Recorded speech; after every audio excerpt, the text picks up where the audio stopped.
सदियों से नन्ही बेटियों का रक्त पीकर भी भूखा है वो जंगल। হ্যালো বন্ধুরা, কি অবস্থা? কেমন আছেন সবাই? তো যাই হোক, ফাইনালি মুক্তি পেয়েছে আপকামিং ইন্ডিয়ান হিন্দি ল্যাঙ্গুয়েজের হরর সিনেমার ট্রেইলার মা। অজয় দেবগনের শয়তান মুভির পর ফাইনালি কাজল দেবগনের মা সিনেমার ট্রেইলার এসেছে। তো চলুন দেখা যাক কেমন হয়েছে এই সিনেমাটির ট্রেইলার। শয়তান সিনেমার পর থেকে শয়তান ইউনিভার্স হয়ে গেছে তা অনেক অডিয়েন্সই জানে না, আমারও জানা ছিল না, এই পোস্টার রিলিজ হওয়ার পর দেখেছি। তো কোই বাত নেই, ট্রেইলারেও শয়তান ইউনিভার্সের কথা বলা হয়েছে। জো বি হো, এত এত ইউনিভার্স রয়েছে, তার মধ্যে আরেকটা ইউনিভার্স যুক্ত হয়ে গেল। এই সিনেমার লিড অ্যাক্ট্রেস হিসেবে কাজল দেবগনকে দেখা যাবে। সিনেমার ট্রেইলার যেভাবে প্রেজেন্টেশন করা হয়েছে তা দেখে তো মোটামুটি ঠিকঠাকই লেগেছে। আর এই ট্রেইলার দেখে তো সিনেমার মধ্যে কি হতে পারে তা তো আন্দাজ করাই যায়। যেখানে একটি গ্রাম রয়েছে চন্দ্রপুর, আর সেইখানে এমন এক জায়গা রয়েছে একটি গাছের মধ্যে ডিমন দত্ত ইয়ানি রাক্ষস রয়েছে, এবং সেইখানে ছোট বাচ্চাদের বলি দেওয়া হয়, যা এই সিনে দেখতেই পাচ্ছেন। এমন নির্মমতা কেন?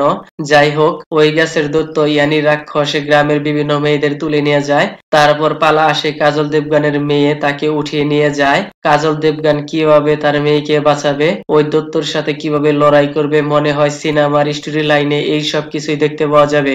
বর্তমানে হরর ক্যাটাগরির মুভি অডিয়েন্সের ফার্স্ট চয়েসে রয়েছে।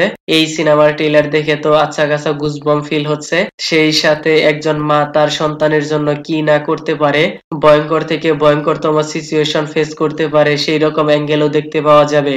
আর এই সিনেমাটি প্রডিউস করছে অজয় দেবগন নিজেই, এবং সিনেমাটি ডিরেক্ট করেছেন বিশাল ফুরিয়া। এর আগে তিনি ছড়ি এবং ছড়ি 2 সিনেমাটি ডিরেক্ট করেছেন। সেইখানেও মা তার সন্তানের জন্য কি করতে পারে সেই রকম অ্যাঙ্গেল দেখা গেছে। সিনেমার স্টোরি লাইনের সাথে সাথে যদি প্রেজেন্টেশন ভালো হয়ে যায় তাহলে সিনেমাটি জরুর হিট হওয়ার পসিবিলিটি থাকবে। এর আগে শয়তান সিনেমার মধ্য দিয়ে ভরপুর বক্স অফিস কালেকশন করেছিল। এই সিনেমার স্টোরি লাইনে হয়তো নতুন কিছু দেখতে পাওয়া যাবে, লেকিন কিছু কিছু জায়গায় সিজিআই ভিজুয়াল ইফেক্ট জবি হো এর কাজ তেমন একটা পারফেক্ট দেখা যাচ্ছে না, কিছুটা কমই মনে হচ্ছে। তারপর কিছু কিছু শর্ট সিন এর লাইটিং তেমন একটা ভিজিবল নয়। যাই হোক, মনে হয় এর মা ওয়ালা অ্যাঙ্গেল বেশি ফোকাস করা হবে। আমি আর কিছু বলবো না, বাকিটা সিনেমা আসলেই দেখা যাবে। আর সিনেমাটি মুক্তি পাবে 27শে জুন। তো যাই হোক, সিনেমাটি হয়তো ফ্যামিলি হরর এন্টারটেইনমেন্ট সিনেমা হবে। ওকে দেন, ভিডিওটি কেমন লেগেছে আপনার? ধন্যবাদ, দেখা হবে পরের ভিডিওতে।